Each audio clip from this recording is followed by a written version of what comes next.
Reach out for tomorrow. Grab hold of tomorrow. Hang on to tomorrow. Tomorrow. Don't let go. Reach out for that sunshine. There's plenty of sunshine. Tomorrow's the one time you can grab it, hold it, ride it through. So many people depend on you. You make it, you know what to do. So reach out for tomorrow. Reach out for tomorrow. Reach out for tomorrow.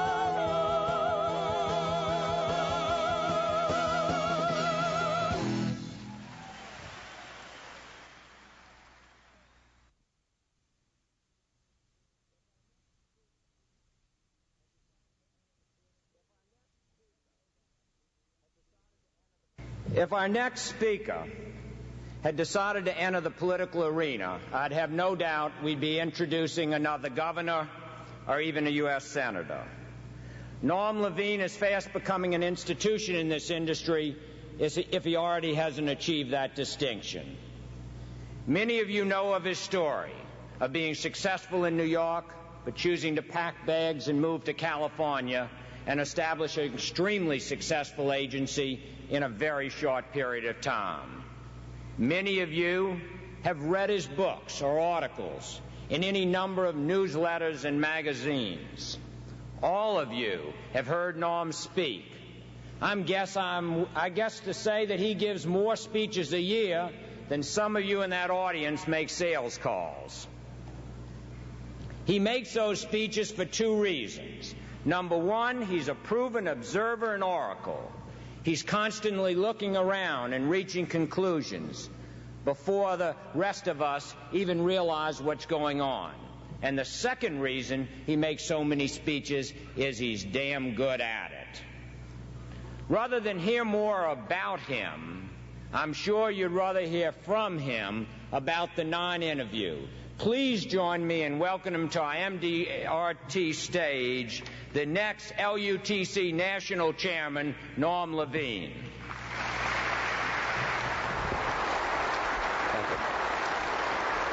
Thank you. Thank you. Fantastic being here. I particularly like being here this year, even though I've been here several times before, because some of my peers are saying these are difficult times. This is a period of revolution. Bull! My opinion, things really, truly have never been better for the achievers. The achievers are achieving today as effectively as they ever have before in history. And in my opinion, you ain't seen nothing yet.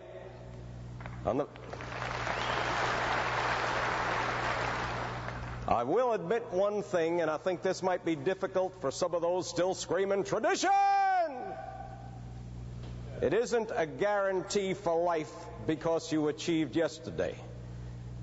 Everybody in this world has got to prove themselves every year or accept the fact that they've had the best days in their yesterdays, and from this point on they'll be content to either go downhill or live on past glories.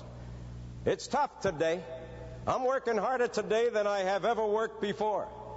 And I suspect many of you in this room are experiencing the same thing. But I'm absolutely convinced that my peers that are out there complaining and bitching about the terrible times we're currently facing have not yet begun to realize that most of us live darn good. I, for one, aspire to a good, solid six-figure income, and I expect to get it. But no one that ever brought me into this business said it would be a part-time job. You don't get six-figure incomes part-time. I'd also like to suggest some of us seem to have developed a mental disease, sometimes defined to be paranoia. The banks, interest, inflation, the economy, taxes, we're in big trouble. Who isn't? What's there unique about that in this environment in which we live today? Why are they doing it to us? They're not. But many of us have learned to use that same environment and make it work for us. What I'd like to try to do today is wipe out this concept of the bad and talk about what you and I can do to maximize our effectiveness in what probably is the greatest time in terms of opportunity in our industry or nation's history. It's time for pioneers to climb new mountains and achieve new heights. I'd like to suggest to you also that the consumerists and the regulators and the legislators that are dumping on us have reason. I'm sure most of us in this room, because this is the greatest group in our industry, would not be among those condemned for the things we read about in newspaper headlines. But you and I, we ought to be able to admit that some of our companies over the past few years earned the criticism by selling inferior products and not producing the kind of service that they were promising the policyholder. That some of our peers in the street... Some of our peers in the street have misrepresented, have abused, have done things that are a disgrace to this industry, and most of us have passively sat by and let it happen without caring what the guy at the next desk did and only worrying about ourselves. We've been forced to clean up our act, and thank God, because everyone that's out of this business, in my opinion, is being chopped off of the bottom, and everyone on the top is going to raise themselves to heights they've never before achieved. Now, as this goes on, some of you have read MegaTrends. Some of you have heard the talk that will analyze the railroad industry. And I'd like to start putting this together in a way that might have a practical application for everybody in this room. The railroad industry has been described as bankrupt and extinct because they weren't smart enough to realize they were in the transportation business. They were obsessed by the fact that they were in the railroad business. I'd like to respectfully suggest to everybody in this room we are not now, and probably never have been, in the life insurance business, using that same analogy. We have been in the business of solving people's financial problems. We are people financial problem solvers. And if we can adapt to that one basic instinct, we not only will survive, we'll thrive and prosper. And the word survival should even be in the talk, because I will guarantee the round table will be meeting next year and 10 years from now and 20 years from now with illustrious, fantastically, highly successful people. The question is, will you and I be sitting in this room? I, God willing, intend to be. And I don't see any reason why not only all of you won't be there, but tons more. Now, getting down to it. Let me suggest to each of you that the most difficult thing I have ever been asked to do in my life, certainly this year, my 35th year in the business, is to change. I'd love to scream, tradition! I'd like to say, stop the world! I want to get off! I only know one way to get off of this planet, and I'd just as soon defer it, Mr. Angel, if you don't mind. I intend to be here, and I intend to enjoy the moment. And I do want to smell the flowers, and I think I'm speaking for everybody in this room. We've got to stop screaming, stop the world, and we've got to get our heels from being dug in and screaming, tradition, I don't want to change. You've got to change, because everything around us is changing. Now, I'd like to also suggest to each of you that some of us are saying it's being done to us. I don't know if you've noticed, but we're now buying the stock brokerage firms. We're now coming out with products that are more competitive than those that have been dumped on us. Our rates are coming down, and our service is improving, and our capacity is improving, and you and I are probably better today than any group like this ever before in the history of the business. And again, I say, they ain't seen nothing yet.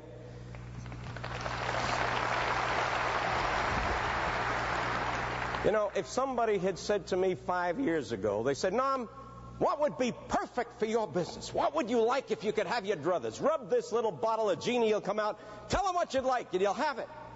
I'd say, first, I want more people in this environment in which I'm working. Second, I want them making more money than ever before in history. And third, I want them to have more financial problems than they've ever had before. I didn't ask for it, but I got it. I don't care about unemployment. You heard here today. There are more people employed in our nation, in this world today, than ever before in history. And they are making more money per capita and per family unit than ever before in history. And they got problems today like they've never had before, ever before in history. And I'll add a piece. I didn't ask for this 5 years ago. There are fewer of us around to help them solve the problems. Thanks to that cleansing, there are fewer companies, fewer agencies, fewer agents, but they're chopped off the bottom. You and I have never before in history had an opportunity like that we're experiencing today. It's never been better. But I think you'd rather hear what some of us have done to adapt. What I'm about to share with you may or may not be right for you. It's right for me. I'd like to spend the rest of the time that I have with you today talking to you about things we can do to adapt to this environment about which I've spoken. First of all, let me give you a couple of basic concepts. They'll be old school to some, difficult for others. One of the things, and John Ames, who's sitting in the audience, I think coined this phrase, the people who are succeeding today are not selling products. They're selling solutions. Now, many of you have heard that. You've maybe not completely understood it. Conceptual, creative salespeople that go out and help people solve their problems are selling only one thing, themselves. You can't comparison shop yourself. There's only one of you.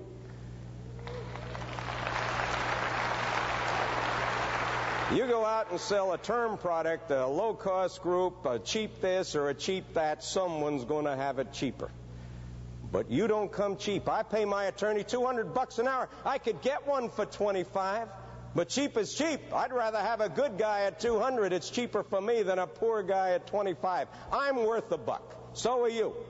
And unless we get used to the idea that we can create something by solving problems, we can't earn our right in this business. Second point, and this is something you may never have thought of. I have come to the conclusion in this environment in the 80s, our sales presentations are products.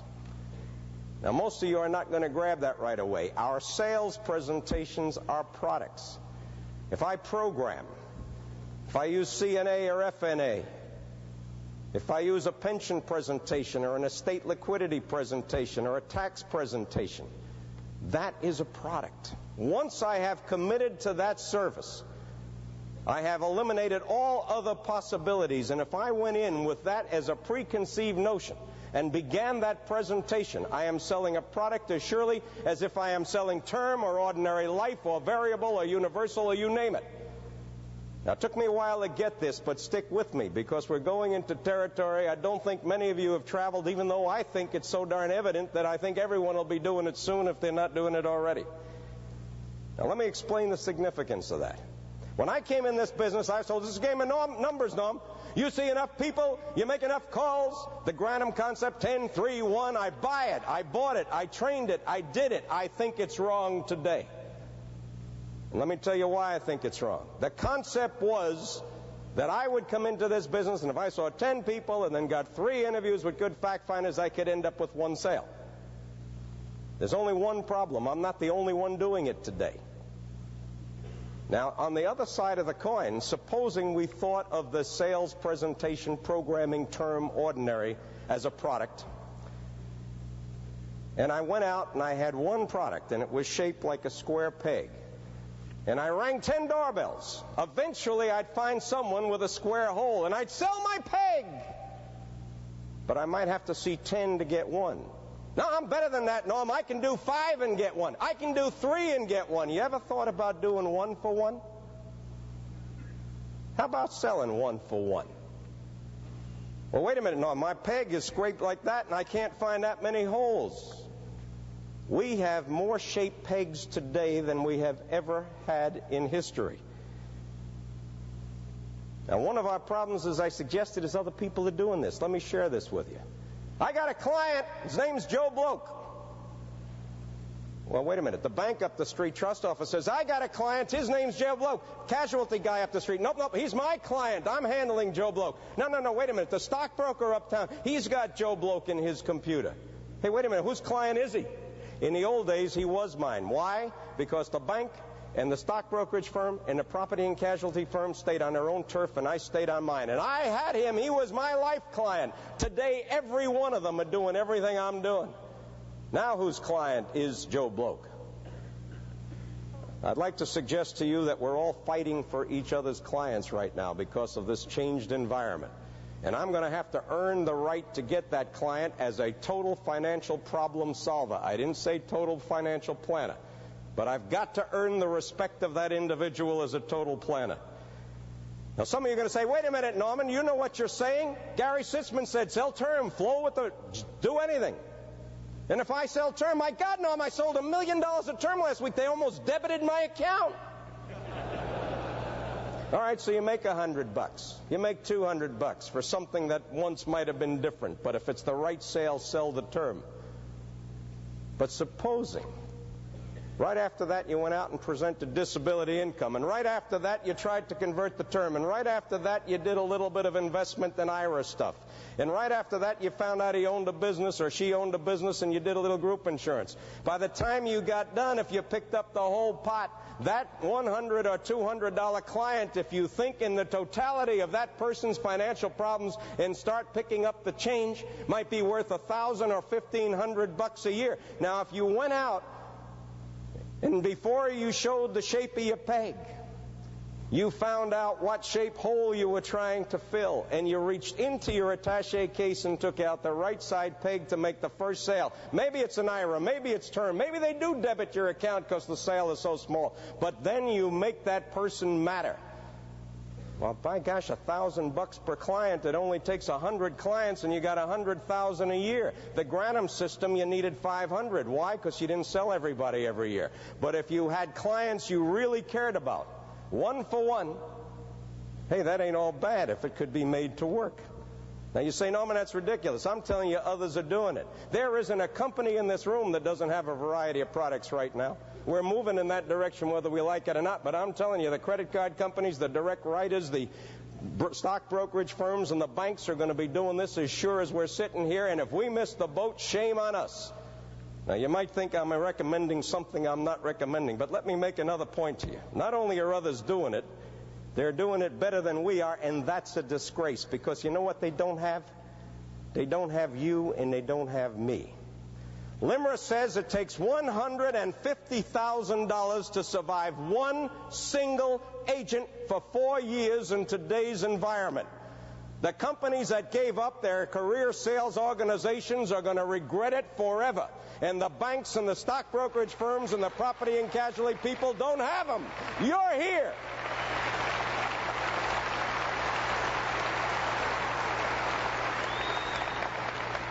Now, without people like you and me, you are not going to sell the total financial services of anybody. That stockbroker can dial that phone 400 times a day, say, hey, I got a heck of a stock for you, and maybe 1 in 10, 1 in 20 will sign up over the phone. 90% of the people in the stock brokerage firms, 90% of the clients wouldn't be recognized by their broker if they walked through the door. What are the chances of those people ever doing total financial services or selling what you and I sell? I'll prove it. There's a gentleman in the audience today by the name of Winston Hoos, an associate of mine. Winston went out and met an elderly woman that had $300,000 in some kind of money management account. The account was going up and down with variable interest. She was scared to death. Mature woman, she didn't know how she'd live for the rest of her life. Winston sat down, did an overview on their total financial problems, made a recommendation, and suggested that this woman should purchase a Merrill Lynch bond fund that would give her guaranteed income for the rest of her life. She said okay and gave him a commitment for $300,000, the bulk of what she had, in a good, solid AAA bond fund that would give her an income for the rest of her life. She said, I'll mail you the check. It was a Merrill Lynch bond fund he sold. 3 days later in the mail came a check from Merrill Lynch for $300,000. She had the money in a Merrill Lynch cash management account, and she had an account executive in Merrill Lynch, and they had control of the money. And they never sat down and asked that woman what was bothering her. But Merrill Lynch sent a check to Winston Hoos, who sent it back to Merrill Lynch and made several $1,000s for his effort.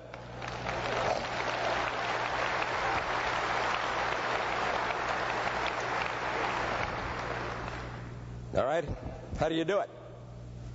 Now, the title of my talk is Non-Interview.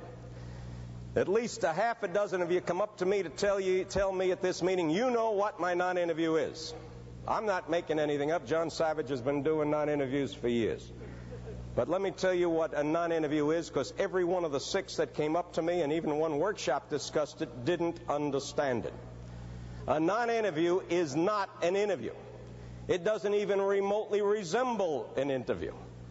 The key to the non-interview is to do this before you ever have an interview that could even remotely lead to a sale of anything. It could happen standing on line checking out at a supermarket counter. It could happen at a Kiwanis luncheon where you're sitting next to somebody you've never met.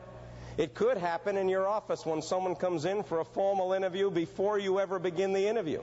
It could happen in the client's home or office the first time you go to see them. The first time you contact somebody, become a non-interview expert. I guarantee it will change your life from 10-to-1 ratio to 1-for-1 if you want it to. It's happening in our organization. All that a non-interview is what you would do if you were a social librarian. Life insurance people get tight when they see people for the first time. Librarians don't care, so they can stay loose. Be as nice as you'd be if you weren't in this business and try it and see how it works. All you're trying to do is find out a little bit about the person. You want to ask questions. Incidentally, I'll give you a lead line that works for me, but don't try it 3 times at one party. It won't fly. You walk up to somebody you would like to start a non-interview with and say, "You look familiar. Where do I know you from?" They always say, "You know what?" You never saw them before in your life, of course. They always say, "You look familiar too. I don't know." And then you say, "Well, where do you work? And where do you live? And are you married? And you have kids in school? And what club do you belong to? And what sports are you in?" "Well, geez, I know you from someplace." Before you get done, you know their approximate income, you know where they live, you know what clubs they belong to, you know where their business is, you know what the address is. You got the whole thing down, and if you were a librarian sitting next to this person at the Kiwanis, you'd be doing it. Because don't you walk out of a meeting and say, "Oh, that's a doctor, and he lives in that part of town, and he belongs to that club." Why don't we do that before we ever contemplate a sale? Now, why are you doing that? I'll give you several reasons. If you don't know what your target market looks like, sit down even today, even you old-timers, and figure out, who do you really want to see? I'm tired of seeing people I don't want to see, and I'm getting more tired of having them tell me they don't want to see me. So I'm prepared to reject that whole group. Who are you really looking for? Income, marital status, age. What's your target market? First, so in a non-interview, that's easy. You know if you got a target market. Second, how's the chemistry? Do you like them? Do they like you? Is there a reciprocity? Is there a communication? Is there love? Is there feeling? Because those are the only ones I ever sell. The third thing you want to be sure they come away with is, hey, you ain't a bad guy yourself or a bad gal. They want to get to like you. So you got to sell yourself a little bit and make sure they know you're pretty good. And the last thing you want to determine on this non-interview is there some kind of want or feeling? What's their hot button? What do they get excited about? Do their eyes sparkle when they talk about their business, or when they talk about the kids, or when they talk about their golf, or they talk about their big car? Get them talking and look for the eyes. Not what they say, what you feel coming back. Hey, I know what I got him. Just like that cigar ad. I got him. He don't know it, but I got him. Because before the non-interview's done, I probably do. Now, another reason. Why am I doing that? Well, you see, and everyone here, I got a quiver on my back. I don't think you can see it, but it's filled with arrows. And in that quiver is FNA and financial profiles and computer-assisted estate analysis and pension planning and investments and property and casualty and all kinds of life insurance and disability income and health and group and on and on. I got so many quivers, so many arrows, I don't know which one to take out. Now, up until now, in my 10-to-1 ratio, when I went out and said, hey, look at the shape of my peg, does this fit? I took the wrong one out most of the time. If I don't take anyone out until after the non-interview, I am beginning to find out what shape that person's hole is before I begin. It could happen in a totally informal situation. Now I got a clue. And I got him. And then I take out the appropriate quiver. So first I've got to decide, do I even want to proceed? Now, the greatest pleasure I'm getting out of life, and I think my associates are too, is we reject them. It's not target market. The chemistry's wrong. I don't like the person. To heck with him. I don't need it. Bye.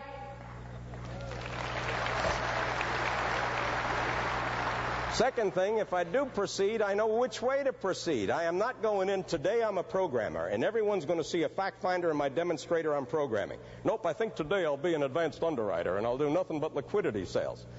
You preconceive, don't.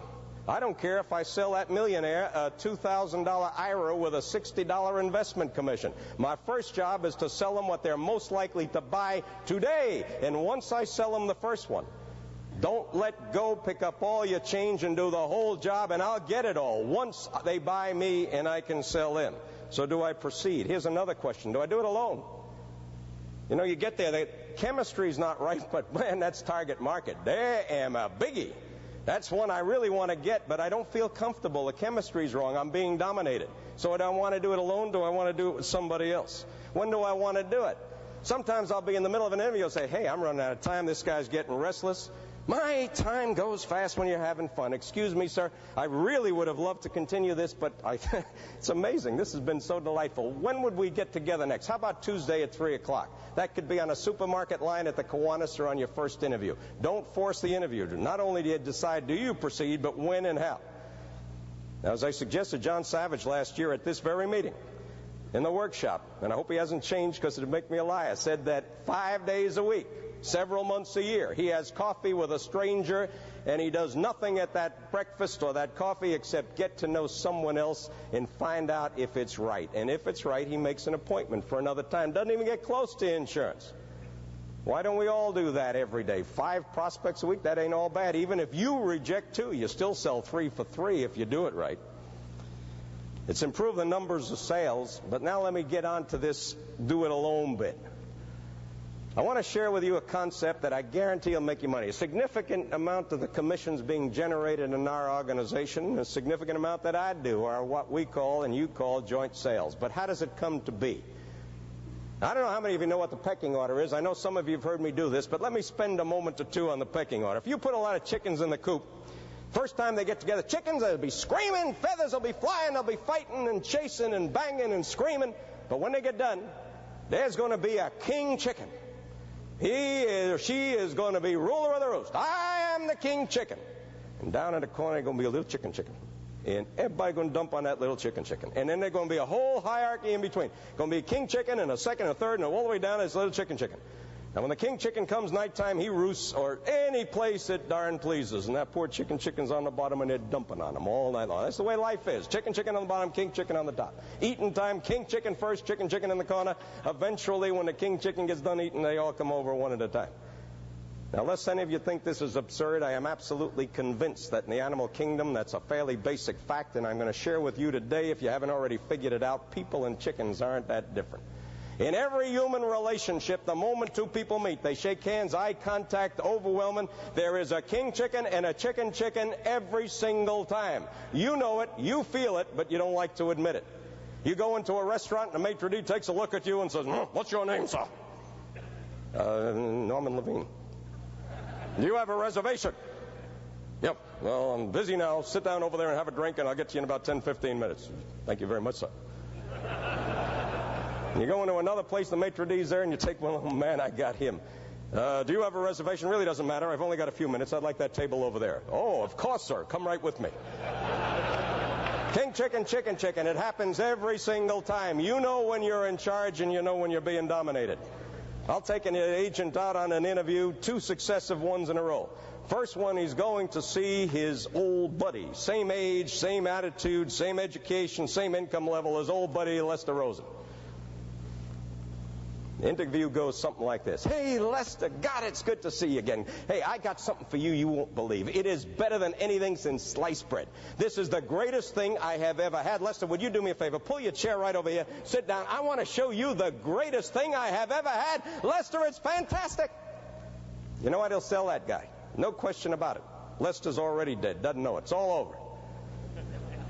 Now, in the next interview, he's going out to meet Lester Rosen, who happens to be a close friend of his father, 30 years a senior, a multimillionaire, the president of a firm, got a big private office, a big paneled wooden door, name on the door, thick carpeting, great big guy, lots of money, walks in and he takes one look at Lester Rosen, and this same tiger comes in and says, how do you do, sir? Mr. Rosen, sir, I'm Norman Levine. I have a service that people like you have found very valuable, and I'd really like an opportunity to show you what I mean, sir. Where would it be convenient for me to sit, sir?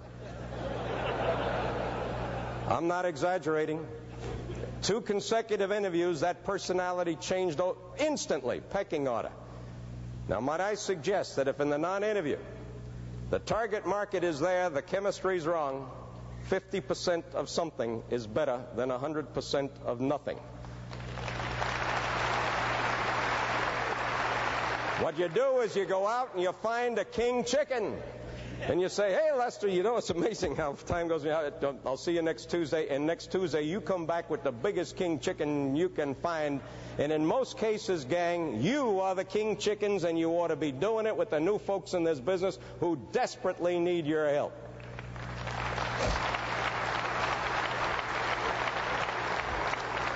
All right, let me get through this now with a couple of overview observations. I'd like to work on this, but obviously for some of you it's basic, and for some of you it's appropriate, but we'll move on. I'll tell you where you get confirmation of this. The Stanford Research Institute has done all kinds of research on market research in our business. The Stanford Research Institute has said that the consumer today is getting tired of being attacked by financial planners, by stockbrokers, by property and casualty people, by life people, by bank trust officers, by accountants, by attorneys, by credit card companies, by department stores. Everyone's telling them what to do financially. They're saying, please, let me have someone who cares about me. I want one person who'll worry about my financial problems. And I recognize that one person can't be expert in everything, but if that person were backed up by people that are expert in everything, give me someone who cares about me. That's who I want to do business with. And you know where they all are? They're not in the banks, and they're not in the stock brokerage firms, and they are not in the property and casualty firms. They're right here. The only people that can do that are life underwriters.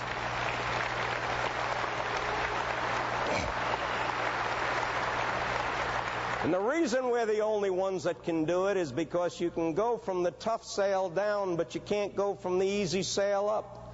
And if you haven't been trained in the religion and the miracle that we carry in our attaché case of providing security against death, disability, and old age, because we care about people, you cannot come from stock to this. You can go from this to stock. And as long as we own that exclusive franchise, they can't do what you and I can do, and we ought to be crowing instead of on defense.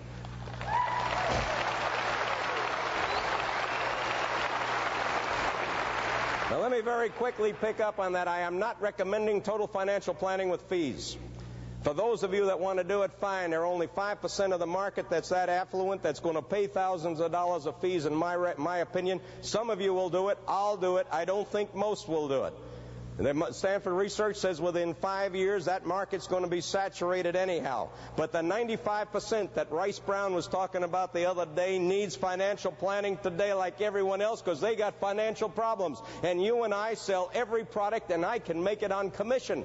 Because if I do the whole job on commission, I will earn the right of that client, and it'll save them a fee, and for most of them that's appropriate. And if I don't have all those services within my company, because my company only does life and DI, or life and DI and property and casualty, or whatever limited area you want to work in, that's enough, because out there are specialists in the other areas with whom you can affiliate and have a working relationship for both defense, to keep other people from ripping off your clients, and for offense, so that your people are properly served. And if you're not arranging for this whole pot alone, or with your organization, or with affiliates, shame on you, because there's a fortune out there. But more importantly than that, we can serve the American and the publics of the different countries represented in this room better than any other group in the financial world today and tomorrow, unless we abdicate the position.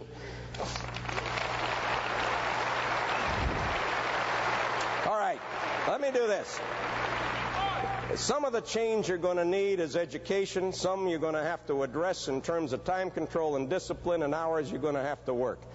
Some of you have already heard at this meeting, do yourself a favor, teach LUTC advanced course so you'll learn it yourselves. Get back to the basics. Take the CHFC and the CLU so that you're able to go out and say, hey, I know what I'm talking about. Even if you don't sell those products, be able to talk about them. It is going to be inconvenient. There is going to be a temporary disruption in normalcy. You are going to have to work more hours for a while, but you don't make the kind of incomes we've been able to make in the past part-time, you're going to have to pay the price. You got to raise your sights, you got to raise your expectations. And in this crazy world, the whole thing is attitude. Totally attitude. Now, 2 years ago, I was supposed to come to this meeting and have dinner with a fellow from the Bay Area that was doing some joint work with me, needed some help on some big cases. Some of you knew him. His name was Ray Swift. Ray and I had a visit just before the New York meeting. We had dinner together in in California, and he said, we'll meet in New York at the round table and finish it. I said, you got it. I got to my hotel room in New York, and my phone rang, and there was a call from California. Ray Swift was on the phone. And Ray said, Norman, I'm sorry, but there's a minor inconvenience. I can't come to the meeting. I'll see you when you get back. It's rather extraordinary because Ray has been very dedicated to this organization, as some of you know, and never missed a meeting. But I said, okay, Ray, I'll see you when we get back. When I got back, I called up Ray and said, what's the problem? He came over to my office, and he said, Norman, I told you, I've got a minor inconvenience. I said, what's the minor inconvenience, Ray? He says, well, I wasn't feeling too good, and just before the meeting, I went to a doctor. And when I got to the doctor, I was examined, and the doctor said I had a problem. And he said, no problem, I'll take care of it, but it's going to disrupt things a little bit. I said, what's the problem? He says, well, I've got cancer of the liver and the pancreas. I almost fell out of the chair. As shocking as it was to me, I suspect it was more to him, but you never would have known it. Here was a guy around 37 years old, wife and 2 young kids, who literally was taking it like he had a hangnail.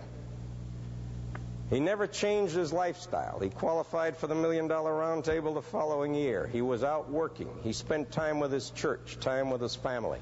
Spoke at life underwriter meetings, traveled all around giving back, constantly up, constantly positive, constantly sharing, constantly loving. Extraordinary. Particularly extraordinary in the times because everybody else was bitching and complaining, and he was feeling fine. He'd say things, and this is part of what I want to share with you as I conclude this. You know, I don't know what the big fuss is, Norm. God wanted to get my attention. And I'd say, what do you mean by that? And he says, well, maybe I've been too apathetic, too complacent.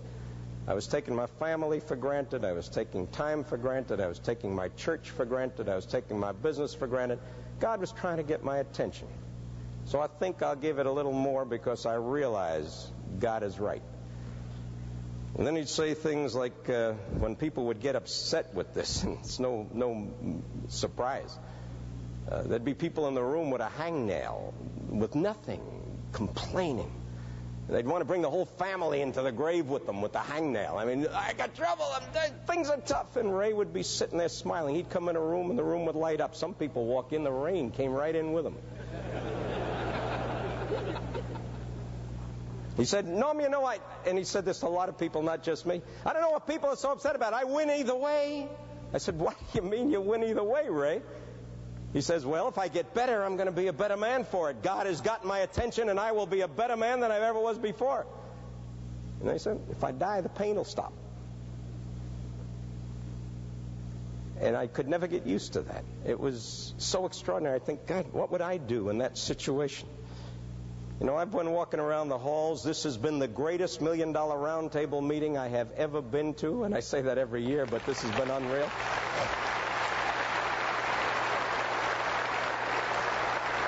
But do you know there are people in this room that have said to me they haven't liked it? I'm sure everybody's heard one or two say, I can't believe it. I think people would go to the museum in Paris and look at the Mona Lisa and find out what's wrong. He'd say, and this one I'd like you to hear, people take time for granted. They're talking about 15, 20 years from now. They keep procrastinating, putting things off. Don't people realize the most valuable possession we got is time? And I may only have a year or two, or I may have forever, but use every minute. And I'll go out and ask someone to do some volunteer work in the community, or for a charity, or for this organization, or for NALU, or for anything else. I'm too busy.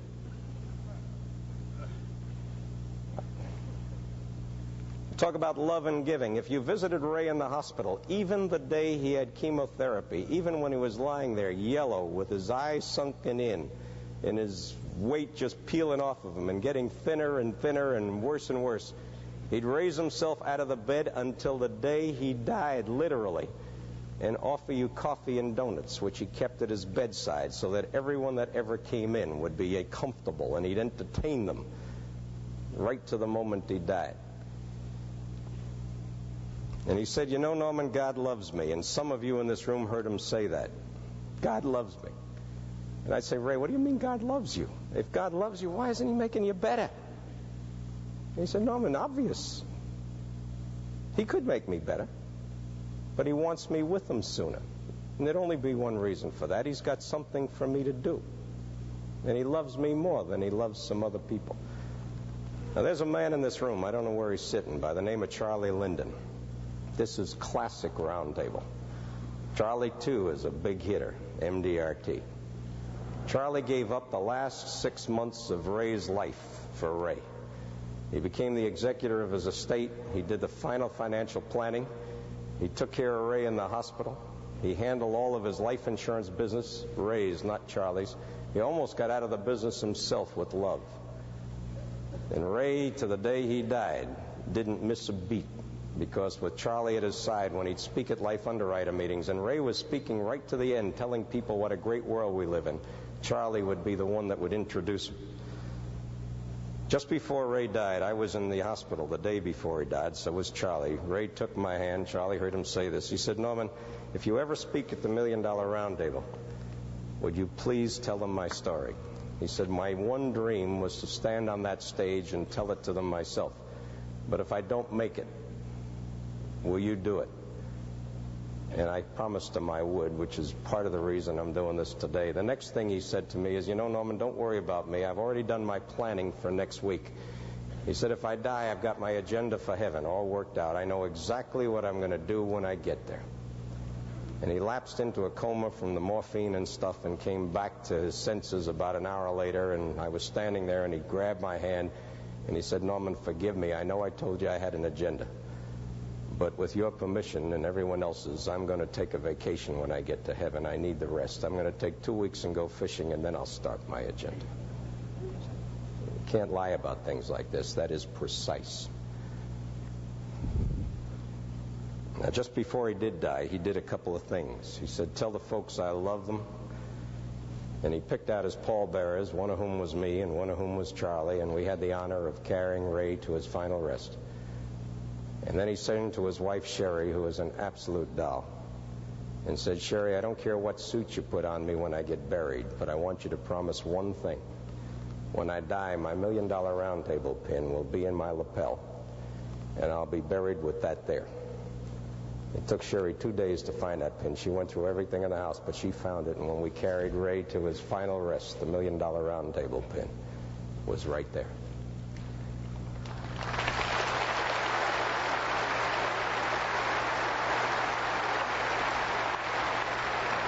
Now, I guess we could go home and complain about interest rates and inflation and low-cost term and competition and banks and trust companies.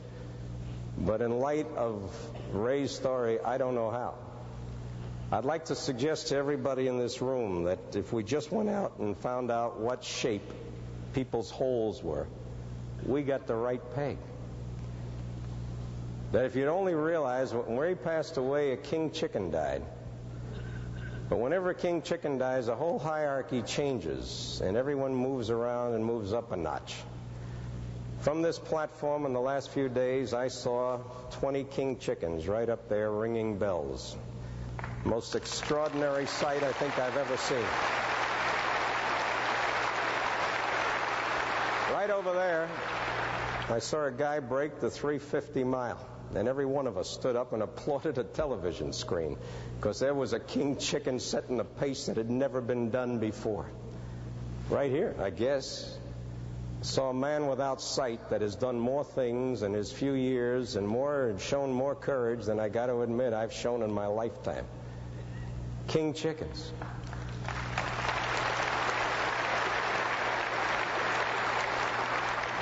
Let me leave you with this, and that's all. I'm talking to 5,700 king chickens. Some of you occasionally have a doubt. Some of you are occasionally chickens because it's never the same every minute of every day. But I beg of you, for Ray, for the world in which we live, you walk out that door and go home at the end of this meeting, and you get into your community and you never again say a negative word. You never again have a reasonable doubt. You get up on that highest roost and you dump on everybody else and keep your head high because you are absolutely the greatest, the king chickens of the world. Thank you all.